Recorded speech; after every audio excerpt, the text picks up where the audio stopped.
Meminta sih welasaning Gusti kang merubahing dumadi ateking rejang tali dharma kang winengku pamagati panjenenganipun Raka Mas Joko Surasa sekalian Mbak Yu muging pangajap Purwomadya Wasana manggih kalujengan sembada kang jenengka lulus kang ginayuh sedyanipun para tamu wanci nedahaken setengah sedasa langos gedhik keparing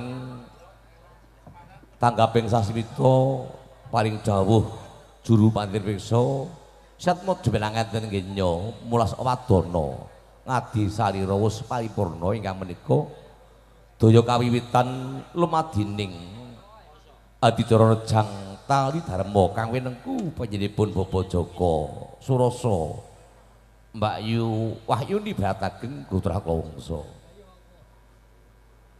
kinarya hambuka wibarang suka pangyayah purnama sigi sumunarjaning Iwan Agung padang bulan kagentaran nadanging purnama sigi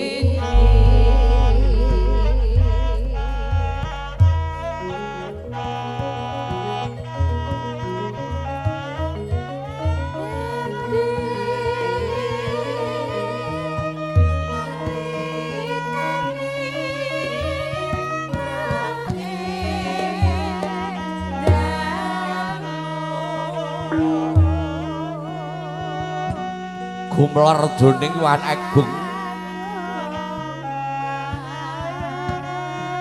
kaperbawan indeng budaya lulus kinarya sarana mimbi goncaraning bangsa Nuswantara nuwun kunjuk para tamu sadharum daya kawiwitan lumadining titi laksana adicara rejang tali dharma ri kalenggah menika assalamualaikum warahmatullahi wabarakatuh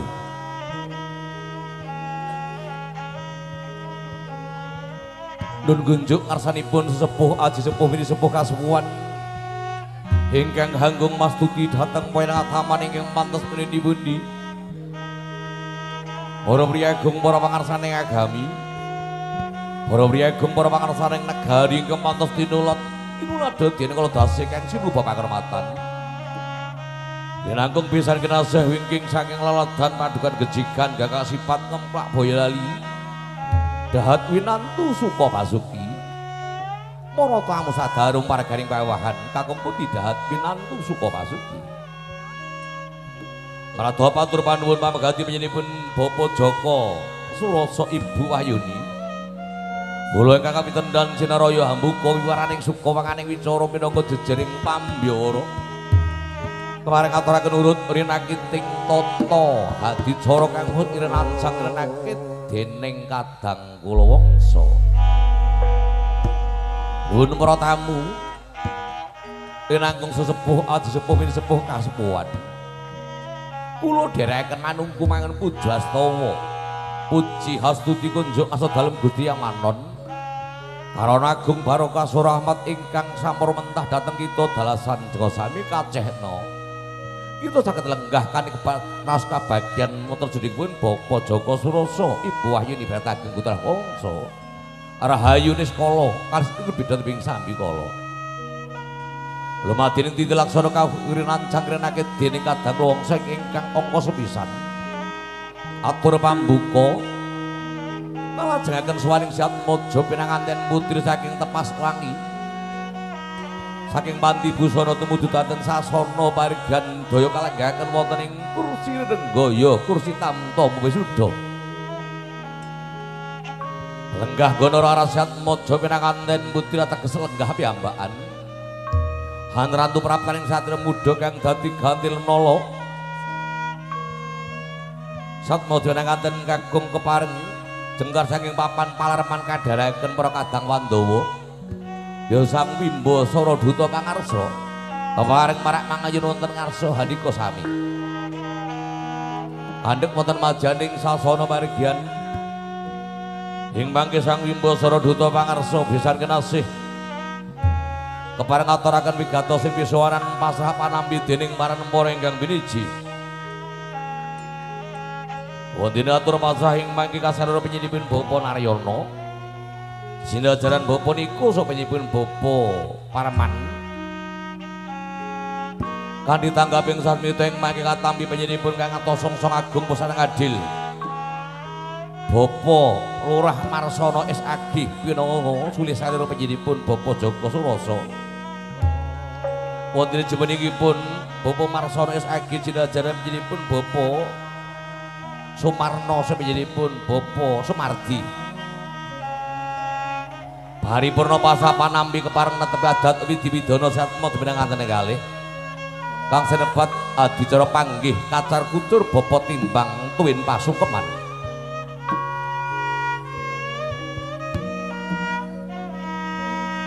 Sahabat hawis wonten bangsa pangrawet emake saka ganti kadang papat budaya katungkos waning kadang-kadang pramusaji Karang Taruna. Kepareng ngaturaken dumadening adat widhi-widana adicara lepas bujang. Ngiras manembrono tur salam pambagya katur kunjuk satma demenang anten kalih. Kanthi kadang pamati budaya ing mangke pamogati panjenenganipun Bapa Joko Surasa. Kepareng ngaturaken raos pangraos kami mijil saking telenge Wardaya. Kang senebat atur pambagya Jayana. Wilujeng katur para tamu sadaharum. Karana panjenenganipun Bapa Joko Surasa boten kowe matur piyambak kang menika yen gungen panjenenganipun Bapa Agung Supardi Smiji pinatalih basa sing panjenenganipun Bapa Joko Surasa sinajaran Bapa Marsana sampun Bapa Suratna. Wondene pinangka pungkasaning hadicara ing mangke bepilih wonten pralamita satmaja pinanganten kepareng jumeneng wonten sang ajenging ngori parigan keluarga jerajaran keluarga ageng panjenenganipun Bapa Joko Surasa. Pralamita tetha parigan wus paripurna. Para tamu dijelenggahan kanthi mardu madhekaning panggalih. Mangkono dereng kathah ingkang kawiyos sing lesan kinarya hambuka wiwaren suka menikal kamenika.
Dongkap wayane mong Saladaya tinarep buka lumadine ngadi corekan sepisan atur pambuka